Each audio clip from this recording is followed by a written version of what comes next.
CBS News analysis of new government data shows U.S. Immigration and Customs Enforcement has carried out more than 100,000 arrests in the first 5 months of President Trump's second term in office. Most of those arrests are being reported in southern states. Joining me now on set is CBS News immigration and politics reporter Camilo Montoya-Galvez and CBS News associate producer Jared Ochacher.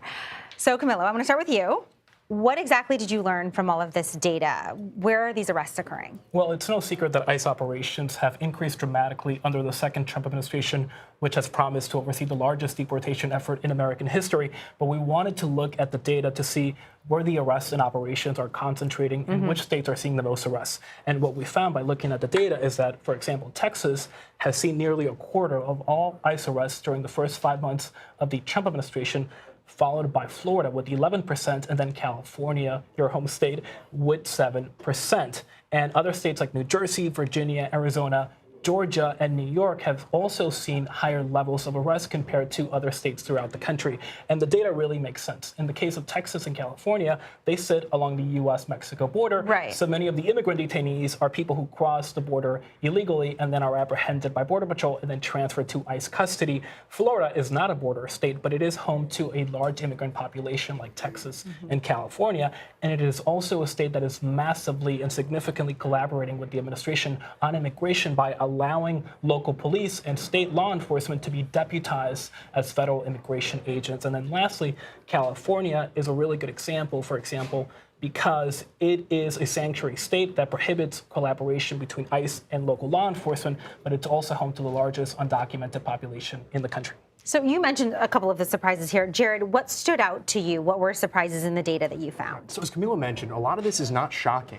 And through talking with experts on our own analysis, it really made sense, but this is the first time we've had the data to actually support it. Now, what I found particularly interesting is comparing this data set to what we saw under Biden a year ago. From January to June 2024, we saw a 121% difference between arrests made by ICE under Biden and under Trump. An increase. Okay. So then tell us, where are most of these individuals from? Right. So there are over 180 different nationalities. And keep in mind, there's only 195 countries in the world, but most of them were from Canada, Latin America and the Caribbean. Of those, most were from Mexico, followed by Guatemala and Honduras. Now, to keep in mind the broader immigration trend here, 84% of all unauthorized immigrants living in the United States came from Latin America and the Caribbean. Okay, so then what does this mean for the government's approach? What does it tell you, Camilo, about how the administration might be approaching things going forward? Well, the data reflects a broader trend, and that is that the administration is trying to enlist the help of governments from across the country in friendly states like Florida and Texas to ramp up ICE and other immigration-related operations. Florida has deputized thousands of federal and local police as federal immigration agents and has allowed the administration to, for example, use alligator Alcatraz in the Everglades to hold immigrant detainees. Texas is also trying to follow suit, and we should expect other states to follow suit as well. Jared, last word here. I think another important piece of information here is the Trump administration has been touting this goal of deporting 1 million people.